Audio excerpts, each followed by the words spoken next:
اپنے اندر سے اپنے آپ کو حسین بنانا کہ کم سے کم ریسورسز میں زیادہ سے زیادہ لوگ تمہارے ساتھ کام کرنا چاہیں تو لوگ یہ کہیں کہ یار میں اس کے ساتھ اس لیے کام نہیں کر رہا کیونکہ یار یہ پیسے اچھا دیتا ہے. لوگوں کو قائل کرنا میں اس کے ساتھ اس لیے کام کر رہا ہوں یار اس کے ساتھ گروتھ بہت ہے, اس کے ساتھ سیکھنے کو بہت ملتا ہے, چیلنج بڑا ہے اس کے ساتھ, بہت مزہ آتا ہے اس کے ساتھ چلنے کے اندر. اپنی شخصیت کو ان لمحات میں لے کے جاؤ, ان گرائنڈز میں لے کے جاؤ, ان محل میں لے کے جاؤ جہاں پہ تمہارا نفس چیخے مار دے. ان کمفرٹ زون اور کنوینئنس کو چھوڑو گے, دیکھنا تمہارے اندر ایسی ایک امامت آنا شروع ہو جائے گی کہ تم بات کرو گے اور لوگ بیٹھ جائیں گے وہاں پر. باقی سفر یہ لمبا ہے, اس کی لیکچر شاپس بھی بہت لمبی ہیں, اس کی ورک شاپس بھی بہت لمبی ہیں. اگر زندگی کے اندر وہاں تک پہنچنا ہے جہاں واقعی تم ایک امپیکٹ کریٹ کر سکتے ہو لوگوں کے دلوں میں, تم ایک طوفان کھڑا کر سکتے ہو لوگوں کے دلوں میں, تم لوگوں کے دلوں کے اندر وہ انقلاب پیدا کر سکتے ہو کہ وہ کم پیسوں میں تمہارے ساتھ کام کریں, کم پیسوں میں تمہارے لیے والنٹیئر کریں.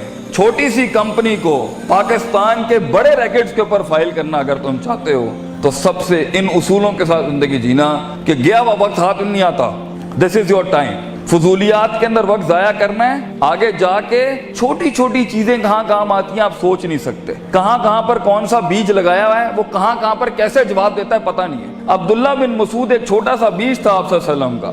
آپ نے ایک دفعہ دودھ مانگا ان سے رضی اللہ تعالیٰ عنہ تو انہوں نے دودھ نہیں دیا. انہوں نے کہا میں مالک سے پوچھے بغیر نہیں دوں گا. چھوٹا سا بیج تھا, ابو بکر کے ساتھ جا رہے تھے, چھوٹی سی انویسٹمنٹ کی. آگے جا کے عبداللہ بن مسعود کتنا بڑا عالم دین, کتنا بڑا فقہ کا امام اور پھر گورنر بنے. تو اپنی زندگی میں یہ چھوٹی چھوٹی انویسٹمنٹس کرتا رہے اور فوکس رکھے اپنی منزل کے اوپر, اپنے دشمنوں کو اینالائز کرے. وہ زندگی جس میں بالکل ہی کوئی دشمن نہیں ہے یہ بھی کوئی زندگی ہے, اس کا مطلب ہے تیرے کلیجے نے چیلنج نہیں کیا کسی کو. اور اگر وہ زندگی جس میں ہر بوئے تو ہوتے ہی دشمن ہے بھی میرے خیال میں ڈنگر زندگی ہے, یہ اندر بھی کوئی فائدہ نہیں ہے. ہر جگہ ہی تو عجیب تیری شخصیت ہے کہ لوگ تجھ سے چڑ کھا جاتے ہیں. زندگی وہ ہے جہاں دشمنیاں بھی ہوتی ہیں, دوست بھی ہوتی ہیں اور اینڈ میں دشمن بھی. ورائتا نا سید خلون فی دین اللہ افواجا, تیری فوج کا حصہ بنتا ہے دشمن بھی. زندگی وہ ہوتی ہے کہ جہاں تیری جیت کے اوپر بھی تیرا دشمن کہے یار کیا اس پٹھے کا بنتا تھا جیتنا یہاں پر. اور زندگی وہ ہوتی ہے جس میں دشمن تجھے ہرانے کے بعد بھی کہے بندے کو تو میں نے گرا دیا ہے لیکن جیت وہی ڈیزرو کرتا تھا, پٹھا وہی مضبوط تھا.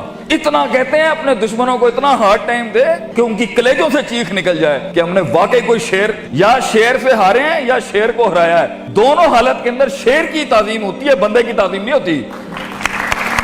سوال یہ ہے شیر بنو کیونکہ اس کی ہار بھی سمبولک ہوتی ہے, اس کی جیت بھی سمبولک ہوتی ہے. مثال گیدڑ کی نہیں شیر کی دی جاتی ہے, مگر یہ کلیجے چاہیے ان کاموں کو کرنے کے لیے, وہ جگر چاہیے ان کاموں کو کرنے کے لیے. اور یہ چھوٹی سوچوں کے ساتھ نہیں بنتا, یہ 2 روپے کے جھگڑوں کے اوپر نہیں بنتا, یہ 2 روپے کے مسائل پہ نہیں بنتا, یہ ٹھنی چونیوں کے مسئلے نہیں ہیں. یہ تو اپنی آپ کو جلانے اور برباد کرنے کا سلسلہ ہے, تب جا کے بیج اگتا ہے. بہادر شاہ ظفر کہتے ہیں کہ ہر کسی کو پیڑ اور پودا اور پھل بننے کا شوق ہے. Everybody wants to be fruits and apples. ہر آدمی بننا چاہتا ہے کہ میں پھول اور پھل بن جاؤں, لیکن ہم تو وہ کھاد بننے کا کہتے ہیں, وہ بیج بننے کا کہتے ہیں جو زمین میں دفن کرتا ہے اپنے آپ کو, گمنام ہو جاتا ہے. لوگ آتے ہیں اور پھلوں کی تعریفیں کر رہے ہوتے ہیں لیکن وہ بیج دفن کرتا ہے اپنے آپ کو, گمنام ہوتا ہے مٹی کے نیچے. کوئی اس کے دکھوں کو نہیں جانتا, کوئی اس کی تنہائیوں کو نہیں جانتا, اور وہ زمین سے جنگیں لڑ کے اس بیج کو اپنے آپ کو پھاڑ کے ایک درخت بناتا ہے. سارا جہاد وہ بیج کرتا ہے اور سارے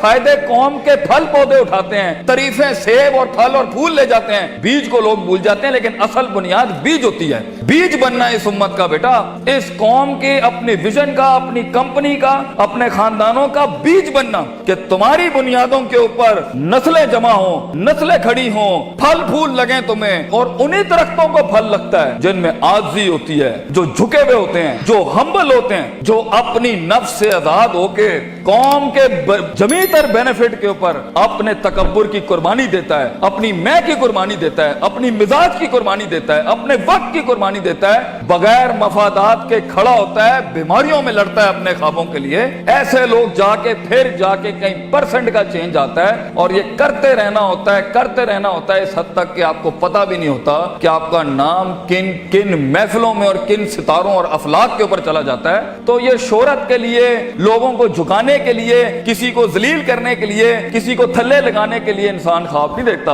امپاورمنٹس ہوتی ہیں جب انسان کام کرتا ہے اپنی نفس سے آزاد ہو کے. جو انسان کام کرتا ہے لوگوں کے لیے کام کرتا ہے اور اپنے لیے بھی کرتا ہے, لیکن اس میں آپ کو علمی مسل بھی چاہیے اور اس میں آپ کو عملی مسل بھی چاہیے, اس میں آپ کو نیت بھی چاہیے, ارادہ بھی چاہیے, قصد بھی چاہیے, نتیجہ بھی چاہیے, محاسبہ بھی چاہیے, علم بھی چاہیے, یقین بھی چاہیے, صبر بھی چاہیے, دوام بھی چاہیے, سیاست بھی چاہیے. اس لیے اگر آپ اس کے اوپر آج کام کرنا نہیں شروع کریں گے کوئی مسئلہ نہیں ہے, 20-15 سالوں کے بعد جہاں بھی زندگی کھڑی ہوگی نا وہ فیصلہ آپ کا ہوگا. جو بھی انسان کچھ ہے نا اللہ پر بلیم نہیں کرنا. ظہر الفساد فی البر والبحر بما کسبت ایدی الناس. انسان کی زندگی جہاں بھی کھڑی ہے وہ اس کا کیا ہے. کئی سنی بات میں کوئی غلطی ہوگی تو ساری میری تھی. کوئی حق اگر ہم نے قوم کے لیے بیان کیا وہ قوم کا تھا. اللہ تعالیٰ آپ کو ایک معنی زندگی عطا فرمائے, ایک کامیاب لیڈر بنائے. وآخر دعوانا ان الحمدللہ رب العالمین. جزاکم اللہ.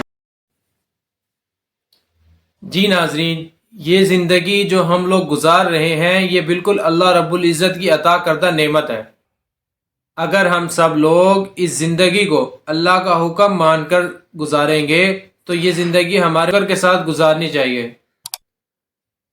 ہم لوگوں کو اس دنیا اور آخرت میں کامیاب ہونے کے لیے اللہ کے حکم کو نبی کریم صلی اللہ علیہ وسلم کے طریقوں پر پورا کرنا ہوگا اور اپنی زندگی میں 5 وقت کی نماز کا اہتمام اور دین کے باقی تمام اعمال کو لانے کی ضرورت ہے. امید کرتا ہوں آپ کو آج کی یہ ویڈیو ضرور پسند آئی ہوگی. ملتے ہیں اگلی ویڈیو میں, جب تک اپنا خیال رکھیے گا. اللہ حافظ.